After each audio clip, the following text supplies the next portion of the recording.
Senator Gravel, welcome back to Primo Nutmeg. Thank you for inviting me. Yeah, I really appreciate you being back on the show again. The first thing I wanted to ask you about is we just had the third Democratic debates last night. I just wanted to ask you if you had watched that, and if so, if you had any thoughts on what happened overall. Yeah, I watched it and I thought it was very flat. I think everybody was playing very cool, trying not to get too much involved and just pressing on their own stuff. I do have a comment that, Tulsi Gabbard was unfairly kept out of the debate by the Democratic leadership. And at the same time, it was announced that she was really moving forward in New Hampshire. Yes, and as we covered last time you were on the show, you are effectively endorsing Tulsi Gabbard and Bernie Sanders now that you're out of the race. Yeah. One question that I wanted to ask you about that, have you been approached by either campaign to do any kind of surrogate events?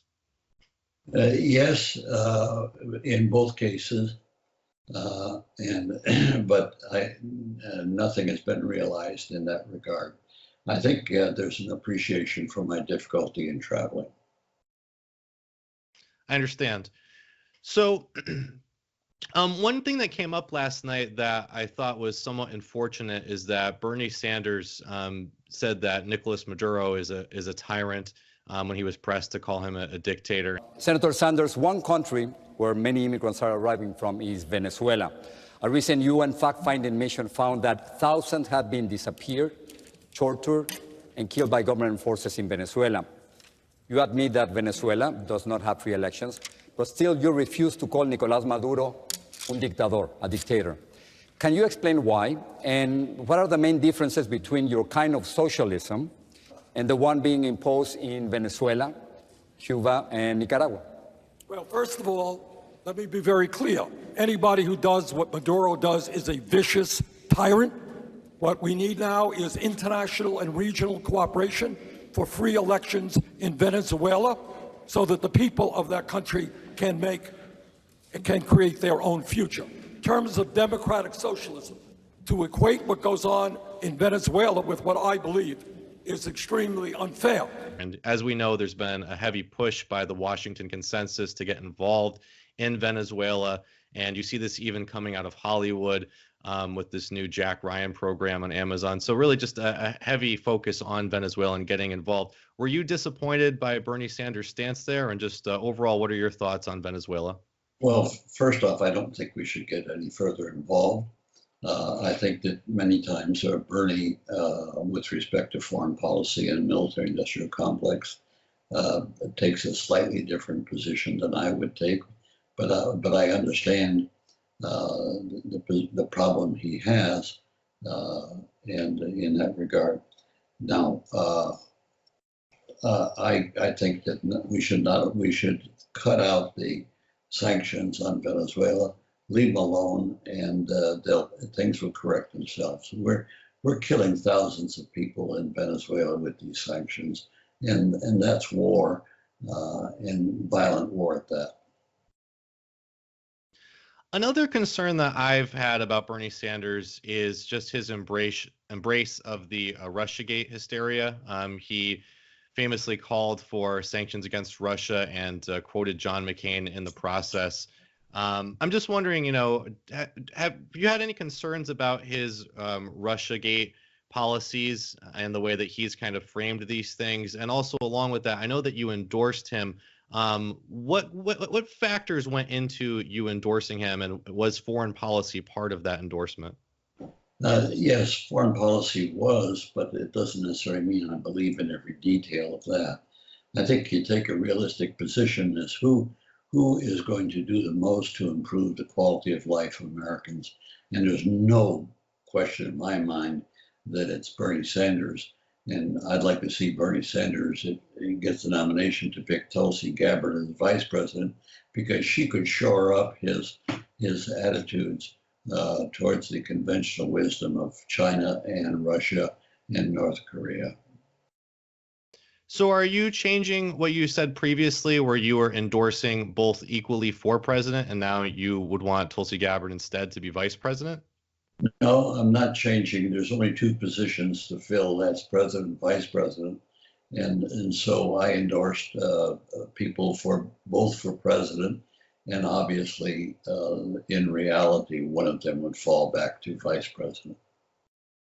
Okay, but you're endorsing either one for president and either one for vice president. Correct. Okay. Something else I wanted to ask you about today was Howie Hawkins. Are you endorsing him? No, I don't know much about him, and so I haven't endorsed anybody else in that regard. Do you know who Howie Hawkins is? Well, he sent me some emails, but I haven't read them. I've just been so busy with so many emails that I get. So, to my knowledge, no, I haven't endorsed him, and I don't know what he represents in that regard. Okay, because there was an email that went out from your campaign or addressed from your campaign that was asking people to donate to the Howie Hawkins campaign. Did you know about that email? No, I didn't, and you have to understand that my campaign was run by teenagers, and on a couple of occasions they can endorse who they want as individuals, but they don't necessarily bind me on any endorsements in that regard. Okay. I guess that maybe goes back to the issue of when you were endorsing both Bernie and Tulsi and how that was kind of communicated. As you may remember, there was a lot of focus on the Bernie Sanders half of the endorsement. That got a lot of coverage by many different news networks, and the Tulsi Gabbard endorsement was, somewhat muted. I know that you had recorded two different videos on your Twitter account. Only the Bernie Sanders video was featured. So again, are you maybe concerned at all about how your campaign represented your views about especially these endorsements, but maybe some other issues such as 9/11, for example? Well, they disagreed with me on 9/11, but they weren't very well read on what the situation was in that regard. So I understood in a few areas that we would not be in agreement because, as I interpreted, they just did not have the same body of knowledge to operate from that I have. So, but by the same token, they were running the campaign, and either I let them run the campaign or I didn't. And of course, I did. And so on occasions they went off the rails, but I did not find that all that serious. Okay. And something else I want to ask you about as well, is last time you were on the show, you had mentioned that you weren't really supportive of their idea for having a Gravel Institute. Do you know if they are still pushing ahead with that idea, or is that idea dead? Or Well, first off, I don't know. And we are having a meeting next weekend where they're coming out here, and we'll discuss the future. We'll discuss what they've done in the past. We'll discuss how the monies have been distributed and how we prospectively will distribute whatever is left. okay, wonderful. So you'll be meeting with both of them, right? David Oakes Well, no, and Henry. three, maybe four at this point. So it would be the campaign chairman, the chief of staff, the operations guy, and which means the transmittal of information, and then the finance chairman. So the four of those will sit around the table for one day and figure out what they'll. So I'll be able to know and question what all they've done, and also which would, of course, would focus on that they want to do the institute. I'm not keen on the institute. It would take a lot of time and leadership. Obviously, I can't provide that. So that's one of the things we'll investigate, where that leadership will come from. One other thing I wanted to ask you about, since I know we don't have much time, there has been some talk about Cynthia McKinney, who was the 2008 Green Party nominee. There's been talk about her running as a libertarian candidate this year. And this is kind of funny because in 2008, you actually ran as a libertarian after you weren't able to win the Democratic nomination, you ran as a Libertarian because Cynthia McKinney was running as a Green.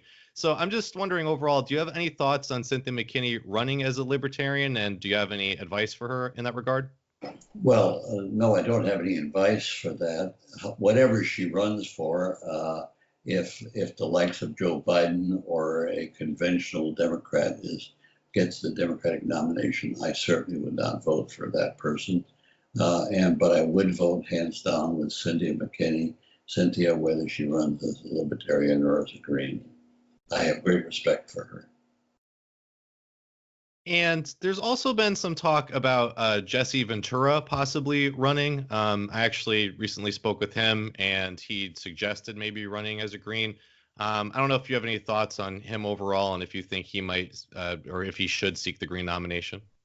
No, I wouldn't have any comment on that. I've not followed Jesse's career very closely. Okay. Fair enough. Well, again, Senator, I know that we don't have much time left. I did just want to ask you also, I know that you mentioned that you were in the process of writing or releasing a book. How has that been going?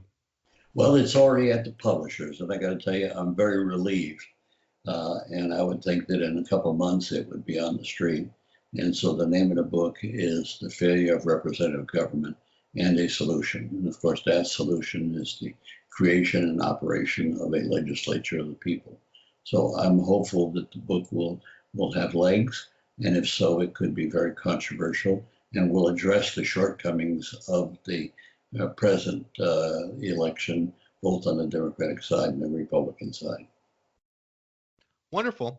Well, Senator, again, I really do appreciate you being back on the show. For everybody out there who would like to follow you and know what you're up to and see if you might be doing any sort of surrogate events for Bernie Sanders or Tulsi Gabbard, how can they do that?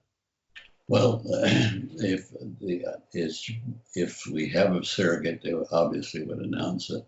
But I don't know as I physically could really fulfill that role. But also, what I would request of your listeners and viewers is to buy the book. It's going to be very inexpensive. It'll be less than $20, maybe $15, and buy the book in volume, so that we can get to a point where if there's enough sales, the content of the book will become very controversial and debated across the communication spectrum of the nation. And that's my hope, because if we don't focus on how we can solve our present dysfunctional system of representative government, there really, in my mind, is no hope for the future. Well, Senator Gravel, thank you again for being on Primo NUTMEG. I really do appreciate it, and hopefully we can have you back at some point in the future. Okay, very good.